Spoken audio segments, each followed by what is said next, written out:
Inniswell Ministries International presents Midweek Message. Hi, family. Well, family, on Sunday, we were talking, and I let you know, like, how much seeing those men in heels, like in a suit, and I can't even say a man's suit, but I if I didn't see the heels, I wouldn't find them inappropriate. Their outfit, like I wouldn't think anything of it. It's the heels that. And I thought to myself, like, how can that happen? How can a church full of Christian believers allow that in the pulpit? And so I'm thinking, like, okay, one day, he was doing an example and then ended up in heels. And then next thing you know, it's every Sunday and it's heels matching the pantsuit. And okay, I see that for one church that it could happen. But this is like two different churches, two different continents where this is happening. And so it's a thing. It could happen in a church near you. So I'm reading and walking and reading, and this is the scripture. 2 Timothy chapter 4, verses 3 and 4. But I'm going to add 2 in there. Well, no, 3 and 4, and then we'll go back to 2. For the time will come when they will not endure sound doctrine, but after their own lusts shall they heap to themselves teachers having itching ears. And they shall turn away their ears from the truth and shall be turned unto fables. And so that is how churches whose pastors have been exposed doing heinous things to members or like theft inside or outside of the church, and they remain in the congregation. They remain sitting under that type of person, a criminal, basically, or a man that wears stilettos in the pulpit. And it's because they're hearing what they want to hear. those those pastors,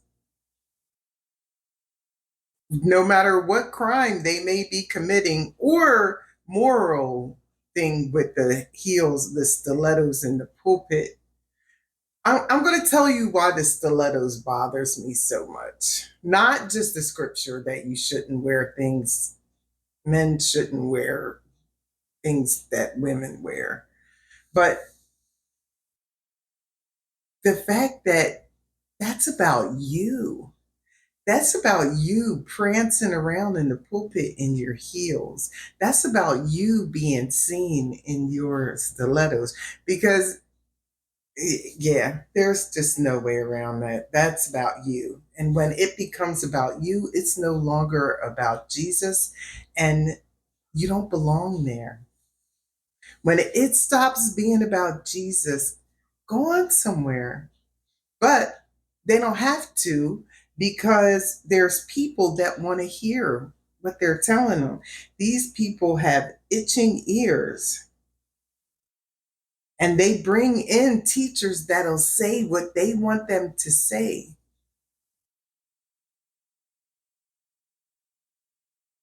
And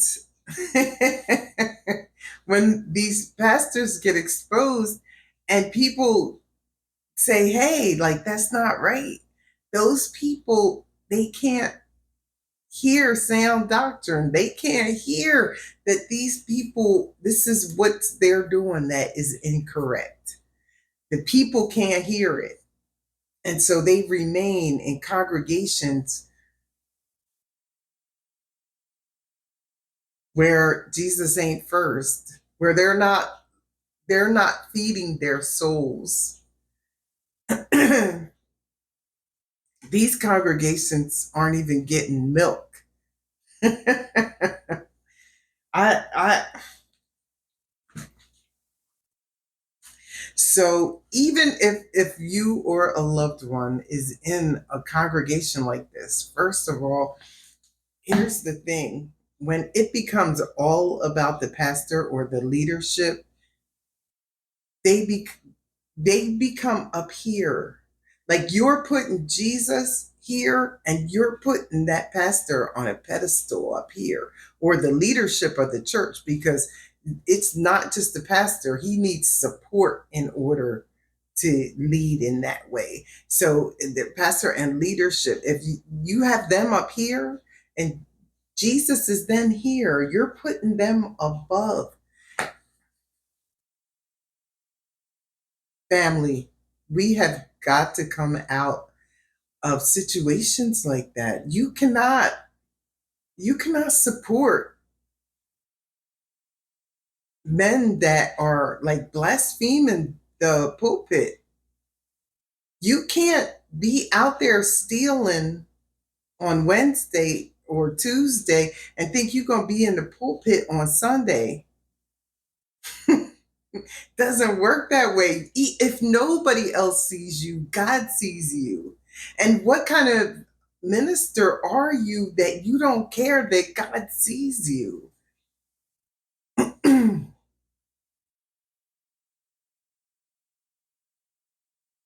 Family, we have got to do better. We have got to do better.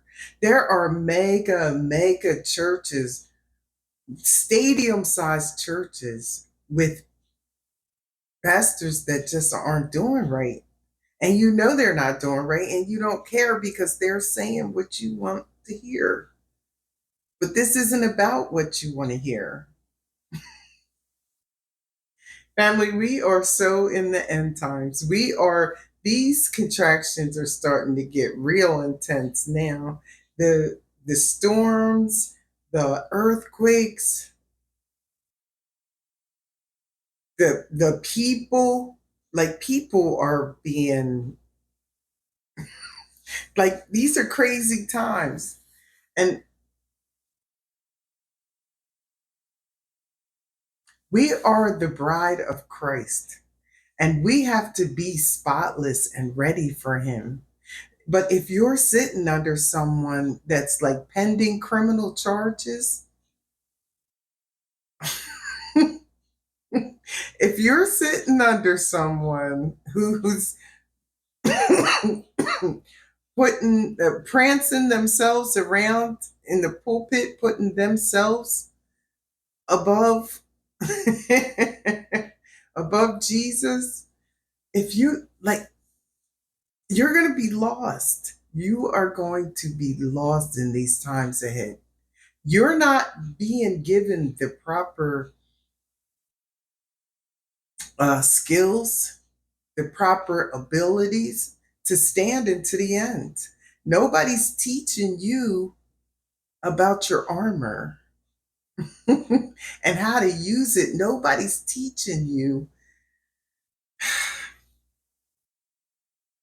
Nobody's teaching you that you're going to have to endure some things and to prepare yourself. Nobody's teaching you because you're too busy hearing what you want to hear. You need to hear what you need to hear. And it doesn't always feel good to hear it. Sometimes it cuts, but guess what? You need to stand into the end. You call yourself a Christian, be a Christian. Live like a Christian. Talk like a Christian.